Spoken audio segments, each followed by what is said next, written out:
Good evening. It began 9 years ago. 4 Americans vanished into thin air in a foreign country. Later, there were reports of torture, murder. It's a tragic story, but the latest chapter may be the most shocking because it involves our own government. Bernard Goldberg has been following this story. Bernie? Connie, you know the old expression, crime doesn't pay. Well, that's what the families were about to meet thought until they found out what happened to their relatives. It turns out that crime not only pays, it pays quite well. This is where some of Mexico's most vicious drug lords take their enemies, behind that fence, back into this peaceful forest. This is where they dig their graves and kill them and bury them. Officials of the DEA in Washington think that there may be at least 100 bodies back here. They call this Guadalajara's killing field. Do you think there could be 100 bodies back here? Yes, I think it's correct. Luis Serrano is a Mexican journalist who showed us this place outside Guadalajara. 4 of the dead back there, it is now believed, are Americans. American missionaries.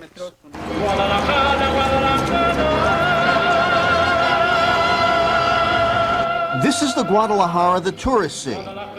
And when 4 Jehovah's Witnesses came here in 1983, all they could see was the bright side too. They were 2 married couples, Patricia and Ben Mascarenas, Rose and Dennis Carlson.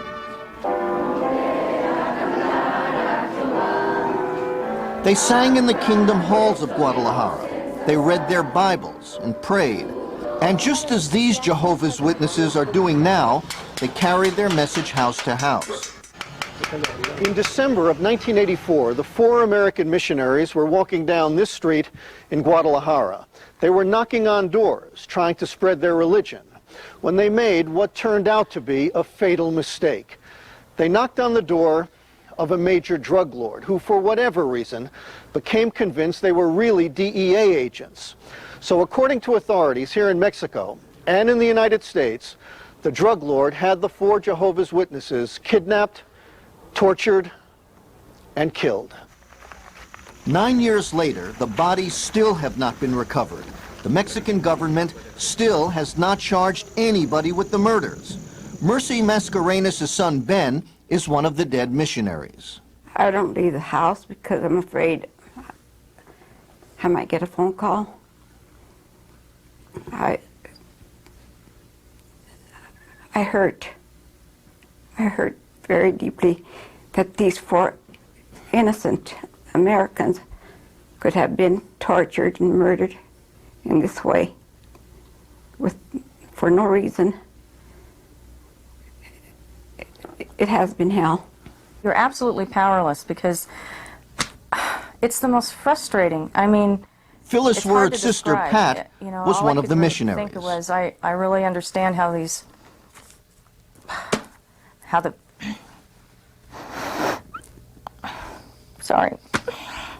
now the families of these hostages felt, because you get no help from the State Department. You feel like, you just feel like they dropped through a crack somewhere, fell through a crack somewhere. And then, just 2 months after the missionaries were murdered, another American was kidnapped, also in Guadalajara. He was also tortured and killed. But this time, the victim was a U.S. drug enforcement agent, Enrique Kiki Camarena. The case of the Jehovah's Witnesses was never a high priority, but now with the death of a U.S. agent, it had become a very low priority. You know, there's a feeling that in the big scheme of things, your sister and her husband just weren't big players. They're just little pawns, in the chess game. They don't count much. Joanna Puvi is Patricia Mascarenas' mother. These were civilian little nobodies. Nobody cared. But the DEA cared very much about finding the people who killed its agent, Enrique Camarena. His body was found at a ranch outside Guadalajara. And over the years, the U.S. government has spent millions on investigations and trials. And just last year in Los Angeles, the government did bring home a verdict in the Camarena case. A Mexican national was convicted of killing the DEA agent. And during the trial, a stunning secret emerged, one that would finally provide some answers to the families of the 4 murdered missionaries.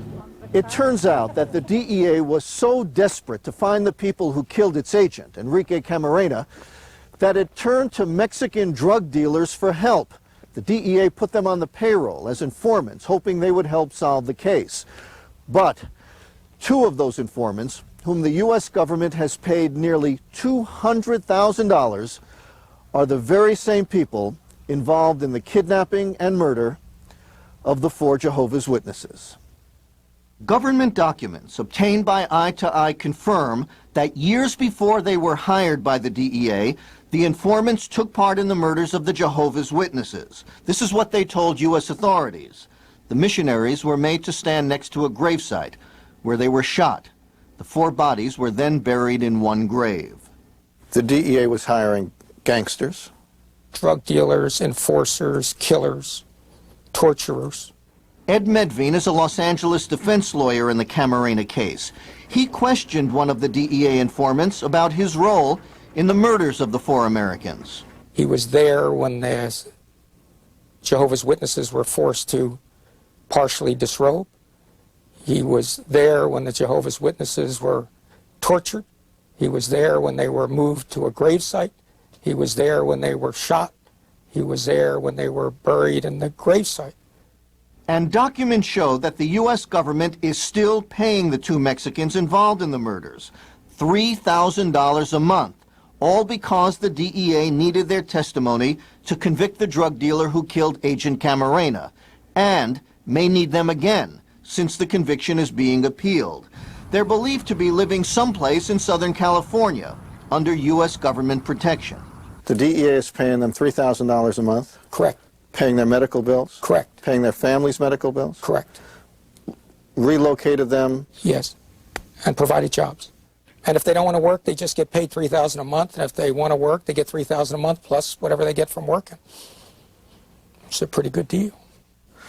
You know, I'm going to sound a bit naive here, but these are the people who are involved in the murder of the Jehovah's Witnesses. Yes.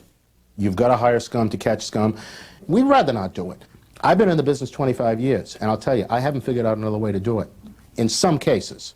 Robert Stutman was a DEA agent for 25 years. Now he's a security expert and a consultant to CBS News. The DEA refused to talk to Eye on the record about any facet of this story. You're saying the facts of life are, if you're trying to catch somebody who killed a DEA agent, you're not going to hire priests and rabbis to do it. The only people who were there when it happened, that is the killing of Kiki Camarena, were scumbags. The only people who were there were scumbags. And what would Stutman say to the parents of the dead missionaries? I understand exactly how you feel, because I'm a parent, and I understand if this, God forbid, happened to me, I would feel exactly the way you do. On the other hand, there unfortunately are times in life when one has to make decisions that you don't like to make. But for the greater good, you've got to make that decision.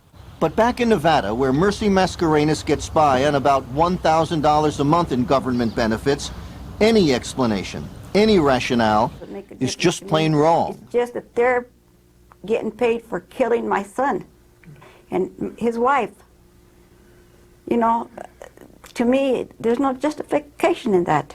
I don't see how in their good conscience they could do this, considering they are murderers. Patricia Romero is Ben's sister. And how they justify paying these people for murdering American citizens. No matter what their reasoning are, they still are murderers, and they should be prosecuted, not paid for or rewarded. I don't understand how this could happen in this country. You know, it's it doesn't make any sense. It just doesn't. But after all the years and all the pain, at least one chapter of the story may be coming to an end. During our interview with Patricia Mascarenas' mother and sister, the phone rang. Hello? Yes. I'm fine. How are you?